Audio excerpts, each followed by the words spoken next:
नमस्कार, आप देख रहे हैं सिटी पोस्ट लाइव और मैं हूं आपके साथ प्रभाकर पांडे। चुनावी वर्ष में बिहार की सियासत में हर कदम सोच समझकर रखा जा रहा है। डॉक्टर भीमराव अंबेडकर की जयंती से ठीक एक दिन पहले भारतीय जनता पार्टी ने पटना में जय भीम पदयात्रा का आयोजन कर राजनीतिक संदेश देने की पूरी कोशिश की है। यह पदयात्रा राजधानी पटना के ऐतिहासिक गांधी मैदान से प्रारंभ होकर हाई कोर्ट स्थित डॉक्टर अंबेडकर की प्रतिमा तक निकाली गई, जहां जाकर यह श्रद्धांजलि के साथ समाप्त हुई। इस पदयात्रा में शामिल हुए केंद्रीय श्रम, रोजगार और खेल मंत्री मनसुख मंडाविया, जो विशेष रूप से इस आयोजन में भाग लेने के लिए पटना पहुंचे थे।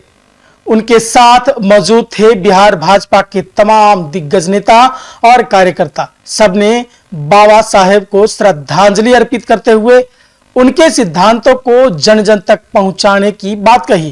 केंद्रीय मंत्री मनसुख मंडाविया ने कहा, डॉक्टर अंबेडकर का जीवन हमें सिखाता है कि कठिन परिस्थितियों में भी अगर मन में संकल्प हो तो कोई भी व्यक्ति समाज को बदल सकता है।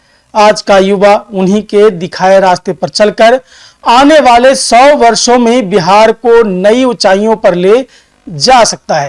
बाबा साहब आम्बेडकर की जयंती के उपलक्ष्य में आयोजित माय भारत के वॉलंटियर द्वारा आयोजित इस पदयात्रा में पटना में 10,000 से अधिक युवाओं जुड़े हैं। समग्र देश में 5,000 से अधिक स्थानों पर देश के युवा पदयात्रा के द्वारा डॉक्टर बाबा साहब आम्बेडकर जी की प्रतिमा को स्वच्छ करना और माल्यार्पण करके बाबा साहब आम्बेडकर के जीवन कवन से प्रेरणा लेके विकसित भारत के संकल्प की ओर आगे बढ़ने के लिए आज देश के युवाओं ने पदयात्रा करी है।